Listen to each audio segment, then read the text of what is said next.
Hey South Hills, last week I had a chance to tell you about this amazing series that we're doing, and I mentioned to you that the host of The Blessed Life was going to be Steve Robinson, and today I decided to bring him with me so that you could put a face to the name and you can see who's going to be hosting. Why would you encourage everybody to make this a priority for the next 6 weeks? When I went through this series on my own, it changed my heart, and I realized what the end game is all about. Something about it when you're generous that just lifts your soul. In Malachi, where he says, try or test me. Yeah. Try it and then see what it does in your life. The reason why he invented tithing was not because he needs our money. Mm-hmm. He invented it for our hearts. I just want to take a moment. I want to clarify. How much does South Hills pay you for being the CFO of the church or being a board member? I take no financial compensations. And so when you share that it's important for them to be a part of this, it's your heart wanting to see them blessed. Mm-hmm. South Hills, I really hope that you've caught a glimpse of why we think this is so important for you to be a part of this. Go and register through our Church Center app, or you can go through the website, southhills.org, and register through there, or you can actually just write The Blessed Life on the Connect card. Every one of our campuses has a Connect card. Just write The Blessed Life on there with your information. I truly hope you take the time and you walk through this journey so that God can get a hold of your heart and change it forever.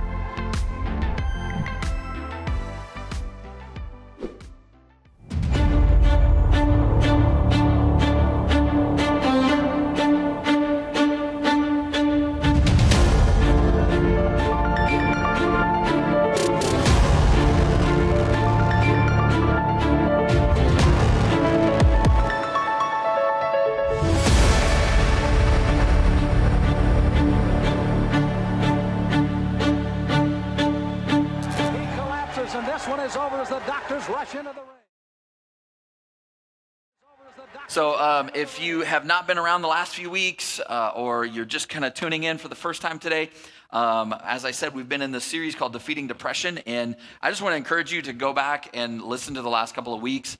Even if you're somebody that you don't personally struggle with depression or mental health issues, I think it would be super, super helpful because the chances of somebody in your arena, somebody in your orbit, somebody in your sphere of influence, somebody you love or care about, definitely does deal with this, and your ability to be able to help them navigate and come alongside and love them and support them.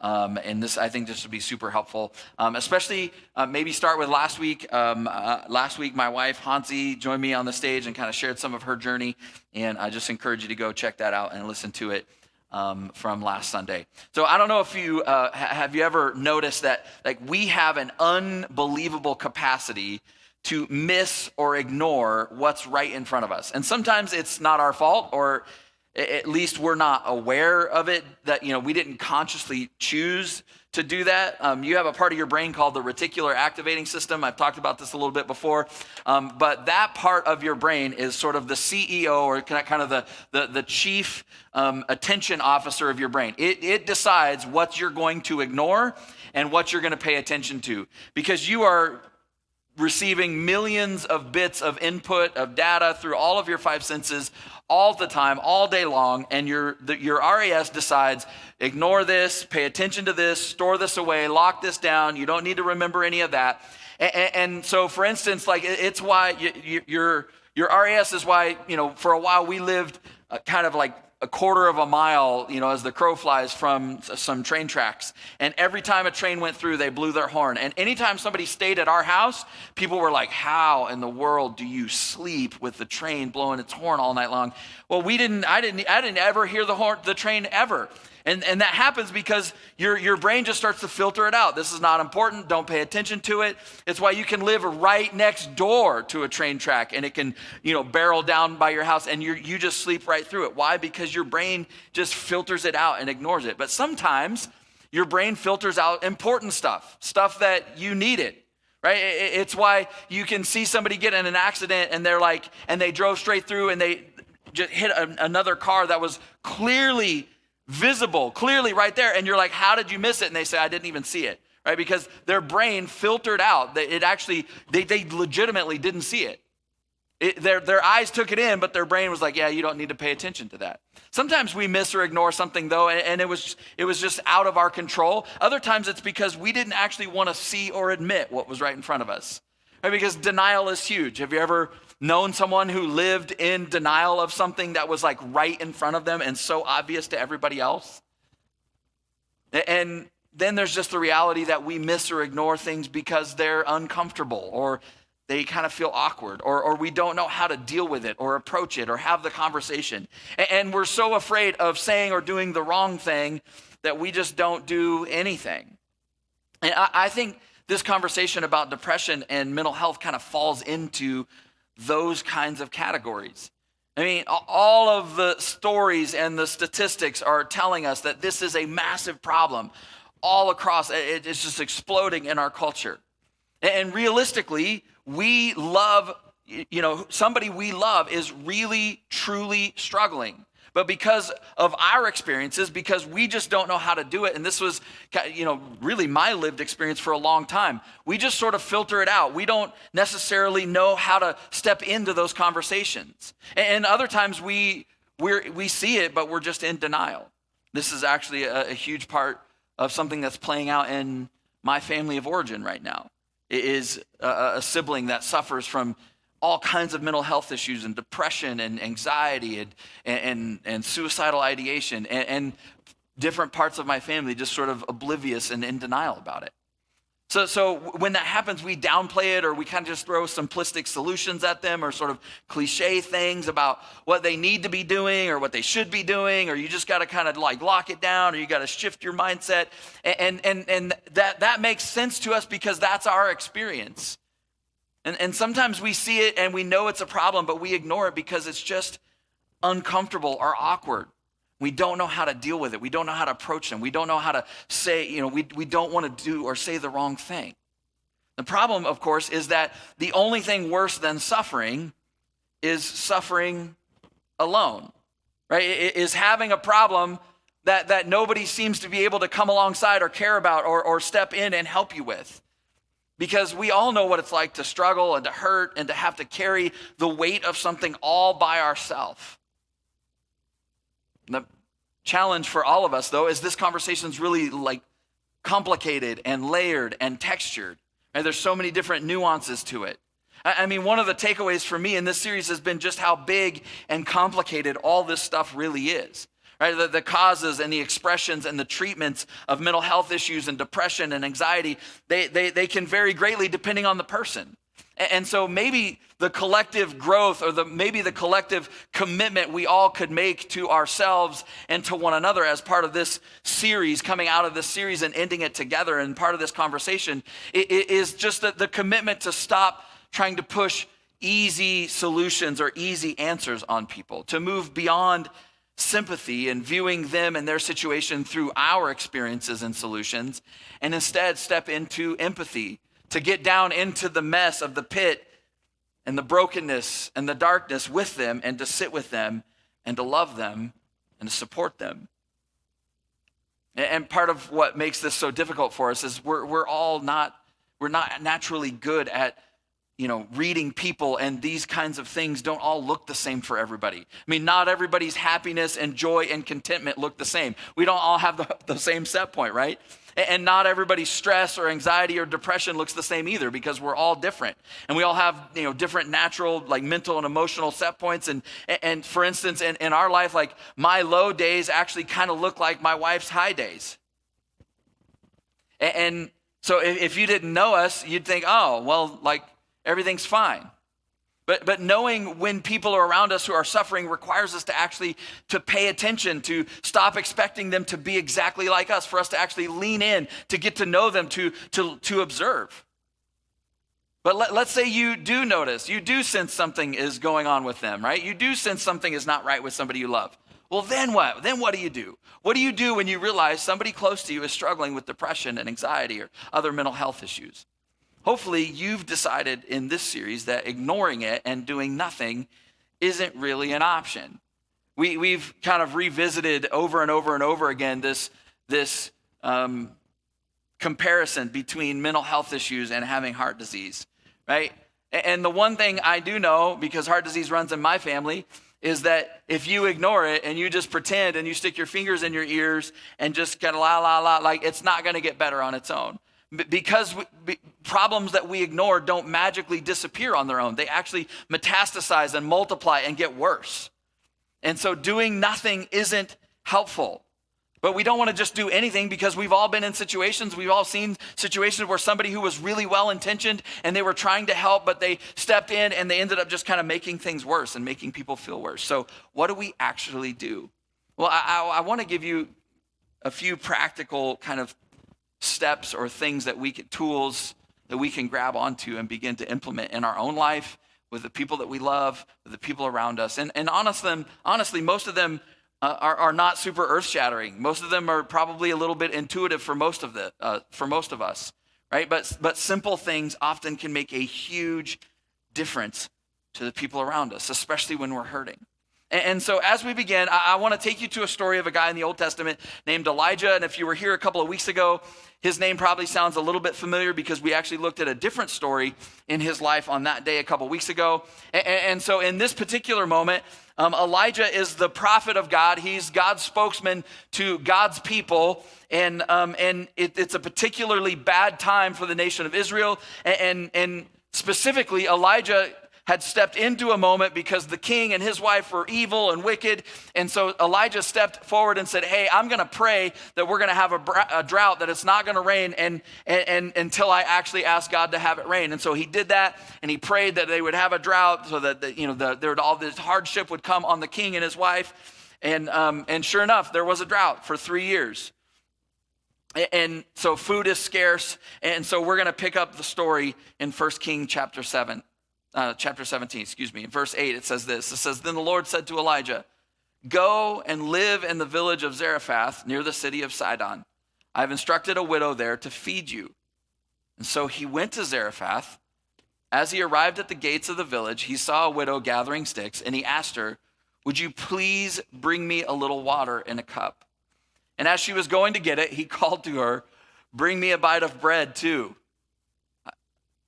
But she said, I swear by the Lord your God that I don't have a single piece of bread in the house, and I have only a handful of flour left in the jar and a little cooking oil in the bottom of the jug, and I was just gathering a few sticks to cook this last meal, and then my son and I will die. So this is the beginning of a really interesting story. But oftentimes when we read the Bible, a lot of times for the sake of brevity, we don't realize it, but for the sake of brevity and time, the author leaves out kind of a whole bunch of details, because he gives us kind of the bare bones of the story. And so there's some questions that come up right away for me when I read the story, because Elijah walks through the gate of the city and he sees the widow. He sees a widow, and I think, well, how did he know it was a widow? We don't know. How did he identify her? Was there something she was wearing? Was there something she was doing? Was there more than one widow in the village? How did he know it was the widow that was supposed to feed him? And if so, how does he know that this is the one that God spoke to him about that's supposed to help him? Again, we don't know any of that. What we do know is that the story is very heavy at times, but there's also some really funny parts to it as well. Like this is a story about a lady who is clearly depressed and has clearly lost hope and honestly sounds a little bit suicidal, which none of that is funny. But it also is kind of funny, the opening scene, right? It makes me laugh a little bit. Like he walks into the city, and can you think of a more sad scene? Like she's just picking up sticks. Like what a weird thing for her to be doing. And I'm sure it's for a fire, but she's not like gathering wood or chopping wood or getting ready. Like she's just roaming around, sort of foraging for sticks. And so Elijah approaches her and he asks her for a drink. And as she's going to get it for him, he's like, hey, since you're up, how about you whip me up a little sandwich, bring me some bread, right? And then she goes off and she says, I swear by the Lord, I can't feed you. I can't even feed myself and my son. God's not taking care of us. I'm going to take what little bit of food I've got. I'm going to go make a pancake. I don't even have butter and syrup, which, nobody wants a pancake without butter and syrup. And then we're just going to go sit and die because I give up. I don't want to do this anymore.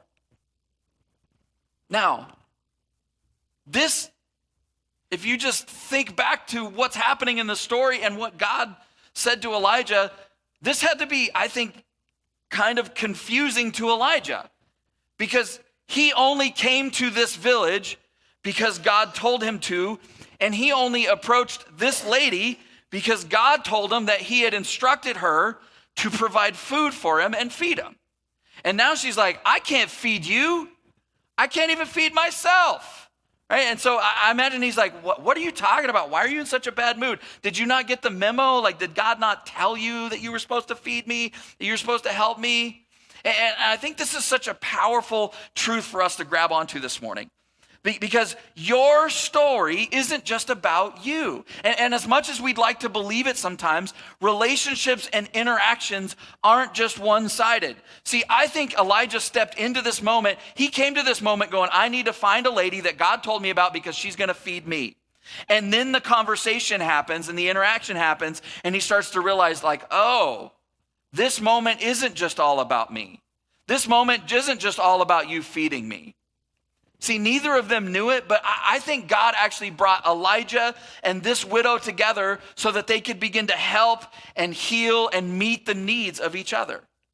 I mean, even when you think that you're the one that's helping the other person, right? Even when you think that you're the healthy one or the strong one, even when you think that the thing that they're doing for you is small, that God actually brought that person to you, for you, and you for them. And that thing that is small to you or simple to you may actually be this massive thing to them. Because he asked for a drink and a little bit of bread, and she just flipped out. What are you talking about? I don't have any bread. See, if you back up in this story, I'm going to show you this to prove my point. God had been feeding Elijah with ravens. God didn't need this widow to feed Elijah. He was feeding him with birds. Birds would show up every day with food. He could have kept doing that. It was working just fine. But instead, God uses his need for food, this simple reality of Elijah's life, to position him near someone who really needed help. But God didn't tell him, hey, go to Zarephath because there's a widow who needs some help. No, God's like, go to Zarephath because there's a widow who's going to make you some lunch. And then he shows up and realizes, like, oh, there's more going on here than what I thought. See, if you're a follower of Jesus, that chances are that random encounter or those random coincidences aren't actually random. They're actually appointments that God positioned you in so that you can actually make a difference for somebody else. So you can step into someone else's story and someone else's reality and bring light and hope. Nobody is in your life coincidentally. Nobody. By the way, this lady is clearly in a really dark place. If you think about it, she's a mom, right? And it's one thing for someone to give up hope for themselves, but for a mom to be so empty and so tired and so depleted and so depressed that she's stopped fighting for her son and then just to throw all of that up all over a total stranger, right? That's a pretty dark and desperate spot. But Elijah is the man of God. He's sensitive and full of compassion, and he's going to come through in an amazing way. So check out what he says in verse 13. Elijah said to her, don't be afraid. Go ahead and do what you've just said, but make me a little bit of bread first. Then use what's left to prepare your meal for yourself and your son, and then you can die. Right? Okay, so maybe file this under what not to say to somebody who just told you that they want to kill themselves and they want to die. He's like, yeah, I mean, that sounds bad. Sounds like things are pretty bad for you. And it sounds like you really have thought this through and you really, you got a good plan. Maybe make me some food first. And honestly, I actually love this as an example for us of how to love and support somebody who's struggling, because Elijah is so bad at it. And we often don't get involved. We often don't know how to love people. We often don't know what to say or how to support people. And here's Elijah. She's like, yeah, I just want to die. I don't have any hope. I don't have any food. And he's like, go ahead and do what you said you were going to do. Carry out your plan. First, make me some lunch. Now, he did know something she didn't know. Because I don't think it was his intention to be insensitive, but he knew something she didn't know. And he was about to give her some good news about her grocery situation. He goes on in verse 14. He says, "For this is what the Lord, the God of Israel, says. There will always be flour and olive oil left in your containers until the time when the Lord sends rain and the crops grow again." So this lady had been a victim of the prayer that he had prayed for a drought. There was no crops, no food. She's run out of flour, oil, and he knows, and he delivers this. He's like, hey, you're not going to run out.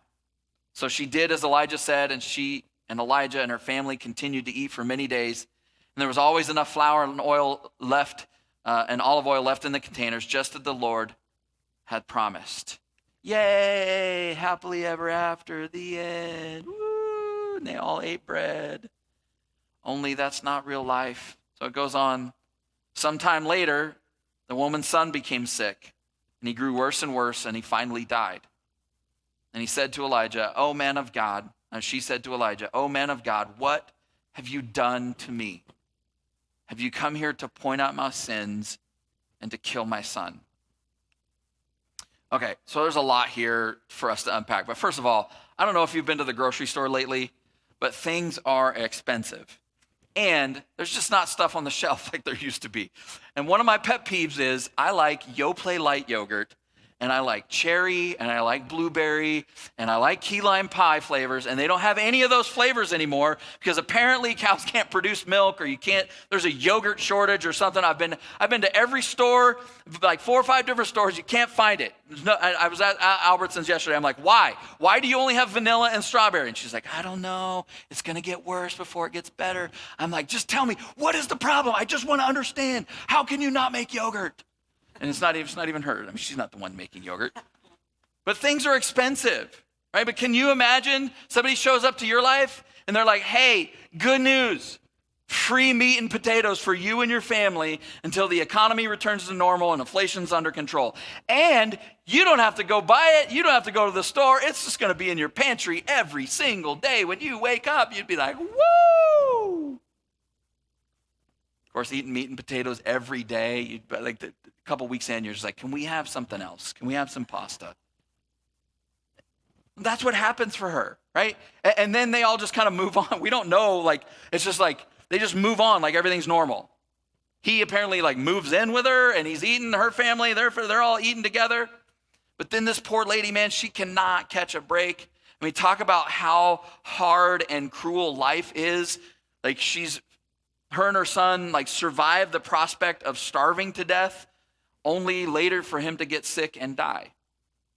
And then she immediately blames Elijah. And I think part of what we are seeing through these stories with this lady and what's happening to is I think we can actually see this thread of trauma and depression playing out, because you actually see a pattern emerge, right? She runs out of food and her response is, I'm going to make breakfast and then we're going to end it all, right? Tragically, her son gets sick and dies. And it is tragic. That's heartbreaking, right? And she turns to the one person who had been helping her and says, this is your fault. Why are you doing this to me? What did you just show up to, like, curse me and kill my son? Right? Like, those are obviously not logical responses. They're emotional ones. They're real, they're raw, they're valid, but they're not logical. And this is, I think, is what depression looks like a lot, right? Because it moves us to a place where we're just in so much pain. We're just so broken. We're so empty. And I think if you're in this situation with somebody you love, it's helpful to see that it's not just us and it's not just our situation, right? That when we're hurting and when we're depressed, we often blame and bleed on people who not only didn't cut us, but people who are there who are trying to care for us. And this is one of the hardest things about mental health stuff, is that it affects everyone around you, right? It ripples out from your life. If you love someone who battles with it, you're going to carry it too. And it's heavy and it's really hard sometimes and it hurts. And if you're the one battling it, I don't have to tell you any of that because you're aware of it all, right? You feel guilty. You feel like a burden. But I want you to both know this morning that you actually can make it. It's hard, but you're not alone. Keep going. I love how Elijah responds to the widow who had been helping, he had been helping her, right? And when she turns to him, when her son dies, and she's like, why did you do this to me? Look at how he responds. It says, but Elijah replied, give me your son. And he took the child's body from her arms, carried him up the stairs to the room where he was staying. See, he had moved in with her. That's weird. And laid the body on his bed. And then Elijah cried out to the Lord, "O Lord my God, why have you brought tragedy to this widow who has opened her home to me, causing her son to die?" And he stretched himself out over the child 3 times and cried out to the Lord, "O Lord my God, please let this child's life return to him." I think this is really telling because Elijah doesn't get defensive, but he also doesn't accept what she's trying to put on him, right? He doesn't take responsibility. He's not the one that killed. He didn't kill her kid. But he's also not like, you know what? What are you talking about? You'd have been dead a long time ago if I didn't show up and fill up your flour and oil, right? He doesn't get defensive. Instead, he actually steps into the pain with her, right? He empathizes with her. He identifies with her pain and her darkness. Her pain becomes his pain. Her burden became his burden. He actually responds with tenderness and care. He takes her son from her arms and he goes up and he cries out to God. See, this is, I think, important, especially if you're somebody who's around other people who are struggling. You love somebody who struggles with depression or anxiety or mental health, right? Because all emotions are optional. They're not obligatory. And what I mean by that is like you get to choose how you respond to people in a moment, no matter what it is you're feeling. I mean, think about this situation. Is there anything more gut-wrenching, anything more emotional than the death of a child? No.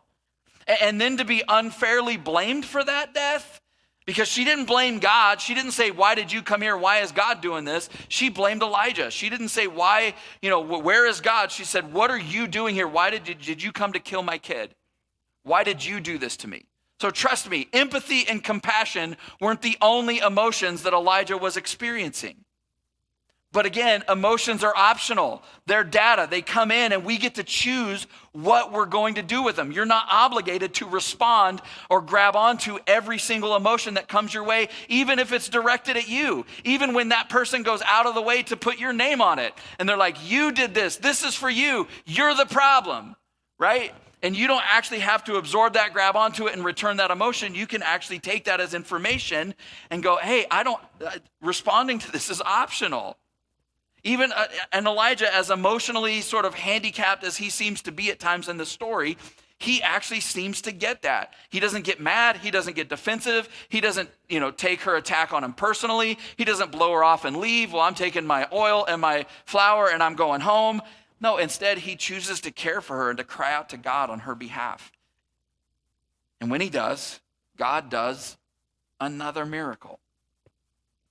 This is the end of the story. It says, the Lord heard Elijah's prayer, and the life of the child returned, and he was revived.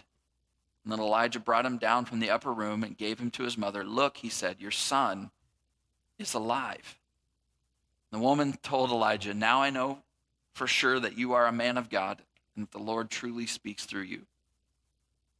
Which, there's just so many funny moments in this because he's like, look, here is your son back alive, safe and sound. He was just dead. Now he's alive. And she's like, well, that's the least you could do. I guess now I know for sure that maybe there's something to this whole God thing with you. And you're not just here to try to take advantage of me. And if I'm him, I'm like, wait. Now you know? Not the last year and a half when groceries have just magically appeared in your pantry and your whole family ate as much as they want? Like, that just happened to start when I got here, when I moved in, when I said it would happen. But now you believe? I mean, isn't it interesting that sometimes we blame and question God, but other times we actually blame and question the people who represent him in our lives, right? When God seems a million miles away from us, isn't it true that we're often cynical toward the people who he seems to be close to? It's like, it just seems is any of this real? Like, are you putting it on? Is it phony or fake? Is it just an act that they're putting on? Because why is God close to you and not to me? But none of that fazed Elijah. See, I think sometimes we read these stories and we think that the point of the story is that the child came back from the dead. And honestly, I do think there is a part of us that we should come away with a sense of, an incredible sense of a story like this, that God can do anything, right? That there's no hole too deep, no situation so hopeless or dark that God's life and God's light can't break in and actually make a difference. Like, God specializes in bringing dead things to life. But like, I don't know what your experience is, but I personally haven't seen a lot of dead people coming back to life. And so the child coming back to life is the exception, not the rule. See, I think that the point of this story is much more about the interaction between Elijah and the widow than it is about the incredible miracles that God performs. Because I think that there's actually some practical stuff that we can learn from Elijah's relationship with this widow who doesn't even have a name. And so I wanted to take a few minutes before we end and just give you some practical stuff. And if you don't have anybody around you right now that's really struggling, man, just tuck this away. And honestly, this is just great sort of relationship, raising your relational IQ kind of stuff. But especially if you have somebody in your life that's dealing with depression or mental health. The first thing is to just be willing, put out the effort and energy to listen to them and validate their experiences and what they're saying. Say what you want about Elijah, but you know what he didn't do when she talked about dying? He didn't cut her off and tell her to snap out of it. He didn't whoa, I'm going to stop you right there. Look, I don't know if you know who I am. I thought God had spoke to you. I thought you were a Christian. I thought you believed. Where is your faith? Right? He didn't dismiss or diminish her. He was like, why don't you just pray about it? Tell the devil, no, not today. He didn't say any of that. In fact, he didn't give her any advice at all. And I think that's part of the things we struggle with. Like, we're so quick to jump in and begin to try to tell people how to fix the thing that we think is wrong or that they're sharing with us. But honestly, it's not as helpful as we think it is. In fact, most of the time, it's actually counterproductive. But you know what is helpful? In Galatians chapter 6, verse 2, says this. It says, carry each other's burdens, and in this way, you will fulfill the law of Christ. He doesn't say, tell people exactly how to fix their problem, and in this way, you will fulfill the law of Christ. Tell people what you did to get out of your situation, no, he says, carry their burden with them. See, you'll never actually carry a burden that you don't acknowledge exists in the first place. Right? And notice there's no qualifiers for this. There's no if you feel like it, or if it seems real, or there's no qualifiers. See, the truth is, if we're honest, we're often better at doing this for people who are outside of our homes than the people that are closest to us. We're often better at coming alongside of them and listening to them and validating their experiences than we are the people that we love the most. What would it look like for you to actually step into somebody's reality and begin to help them carry their burdens? Bless you. Secondly, find ways to help and encourage them. So in the Elijah story, he provides her food and support, and even ultimately heals her son. Right? And you're probably not going to do those things, right? If you could make groceries appear in people's pantries, you'd probably be doing that with your pantry.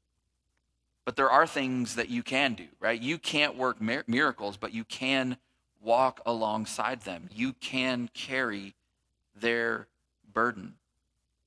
You know what we're really good at? We're really good at coming alongside of people we love and go, man, that looks really heavy. I'm so sorry you're carrying that. Could you also carry this, right? Someone should probably help you carry that. let me just pray and see if somebody comes along to help you carry that burden. Right? We don't ever think like, oh, I can step in and put my shoulder under and begin to carry. You can actually help them by taking care of logistical stuff and stuff that might be overwhelming for them right now, whether it's like organizing or running errands or going outside for a walk with them, getting them out in the sun, right? Especially if they've been depressed, right? Or whatever it is, right? Here's a hint. If they're overwhelmed with daily life and everyday tasks, especially the ones that they've handled before, that's a pretty good sign that they are depressed. They need help, not advice or judgment. Carry their burden. Don't advise them on it. Encourage them by speaking life and hope. Help them see the progress they're making and the good that they've done. Make it okay for things to be messy and imperfect. Finally, be patient, be gentle, be reliable. Elijah could have gotten annoyed or angry when she blamed him, but he didn't. He doesn't take what she said and what she did personally. He just kept showing up. He just kept loving her. He just kept coming through for her over and over and over again. In Colossians chapter 3, verse 12, it says, you are God's chosen people. You are holy and dearly loved by God. So put on tender mercy and kindness as if they were your clothes. Don't be proud, be gentle and patient. See, here's the truth. No matter where you're at in your relationship with God or on your spiritual journey, God has picked you and he's chosen you and he's chosen them. He's chosen you because he's chosen everyone. That you are dearly loved by Jesus. And because of Jesus, you're holy, which just means like you're becoming like God in your character and in your nature. And so he says, because of that, put on tender mercy and kindness as if they were your clothes. And I think part of what he's saying is like, it means that it might not feel natural or automatic at first, but you can choose it. You can choose to put on it. You can choose to put it on every day. It might feel weird or uncomfortable at first, like clothes that don't quite fit, but you'll grow into it. And he says, don't be proud. Be gentle, be patient, keep loving, keep showing up. Like Elijah, you're not going to do it perfectly, but it's better to fumble trying to care than to pull away and disengage or just ignore people. You're not always going to do it right or say it right, but try anyway. And when in doubt, here's the guiding principle. Jesus gave it to us himself in John chapter 15, verse 12. This is my commandment, or this is my law. Remember the verse we read in Galatians a few minutes ago? When you carry someone's burdens, you fulfill the law of Christ. What is the law of Christ? We're about to hear it right now. Love each other in the same way I have loved you. So the Apostle Paul took what Jesus said, love each other like I've loved you, and he's going, you know what this looks like? It looks like carrying burdens. That's what it looks like. So then I guess the first step for all of us is that we need to get an accurate picture in our minds of how Jesus loves us. Because when you go through things, he doesn't get angry or annoyed with you. He doesn't roll his eyes at you. He doesn't demand that you snap out of it or move on or get over it. No, he comes alongside and carries your burdens.